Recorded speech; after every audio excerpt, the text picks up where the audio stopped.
কোনো ভেবে দেখেছেন শ্বশুরবাড়িতে যতটা কাজ করছেন তার 1/4 যদি বাপের বাড়িতে করতেন তবে মা অনেক খুশি হতেন, আপনি নিজেও অনেক শান্তি পেতেন এবং তৃপ্তি পেতেন।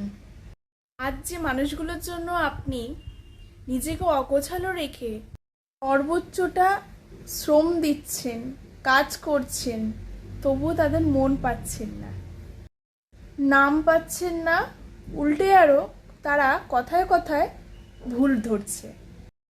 আমি বেশিরভাগ বিবাহিত নারীদেরকে এরকম আফসোস করতে দেখেছি।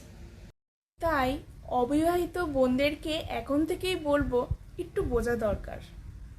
যেই মা আপনাকে কষ্ট করে বড় করেছেন, সাবধানে যত্ন করেছেন, সেই মাকে একটু 2 মিনিট বা দুটো কাজে সাহায্য করলে আপনার হাত পা ভেঙে যাবে না। আবার রাজকন্যা হওয়ার জন্য শুধু শুয়ে বসে কাটিয়ে দিলে হয় না, বরং বাবা মার কাজে একটু হেল্প করা কিংবা মা বাবার কষ্টটাকে একটু বোঝা, সেটাকেই বলে রাজকন্যা।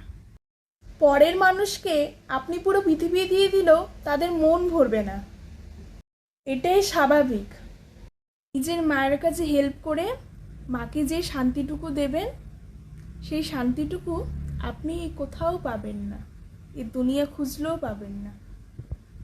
আপনার নিজেকে পরবর্তীকালে আফসোস করতে হবে না যে মায়ের জন্য আপনি কিছু করতে পারলেন না। ভিডিওগুলো ভালো লেগে থাকলে বা এই গল্পটা ভালো লাগলে আমাকে কিন্তু কমেন্টে জানিও, আর আমার পাশে থেকো। আর তোমাদের জন্য আরও সুন্দর সুন্দর ভিডিও আসবে, আরও ভালো ভালো গল্প আসবে, আমার পাশে থেকো, তাহলেই তোমরা দেখতে পারবে। আর কমেন্টে জানিও কেমন হচ্ছে।